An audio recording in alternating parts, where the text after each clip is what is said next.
In today's video, I'm going to teach you how to change the aggregation of a field in Power BI. Understanding how to properly adjust the aggregation is crucial for accurately analyzing and visualizing your data in a way that aligns with your objectives. First, let's discuss what aggregation is. Aggregation refers to the process Power BI uses to combine or summarize multiple rows of data into a single value when a field is placed in the values area of a visual. A few common types of aggregations include sum, which totals up the values, average, which calculates the mean, minimum, maximum, and count, among others.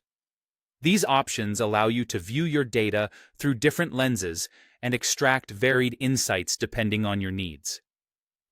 Now that we have a good understanding of aggregation, let's walk through the process of changing it for a field in your Power BI report. To start, either create a new visual or select an existing one in your report that you'd like to modify. This could be a table, matrix, bar chart, or any other type of visual supported by Power BI. Next, drag the field you wish to aggregate into the values well of that visual. This area is crucial because it determines how data in your visual will be calculated and displayed.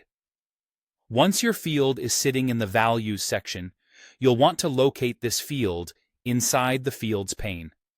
This pane acts as the control panel for managing and editing the features of your visual. Now focus on the little drop-down arrow right next to the field's name. Clicking this arrow reveals a menu offering various aggregation options. Here, you can see and choose from options like sum, average, min, max, count, distinct count, and more. Select the aggregation that best suits the analysis you're aiming to represent. Once chosen, observe how the visual instantly updates to reflect the new aggregation. Do keep in mind a special note regarding field types. If the field you are working with is a measure, especially an explicit measure or one from your data model, you may find that you cannot change its aggregation. This restriction is in place because the measure already involves a formula dictating its calculation. Moreover, if the field you're dealing with is non-numeric, such as text, you might encounter fewer aggregation options available to you. Typically, these include count, distinct count, or simply don't summarize. This is because non-numeric data requires different aggregation logic compared to numeric data. As you work through this process, you'll gain a deeper understanding of how different aggregations can transform your data, providing fresh insights and perspectives.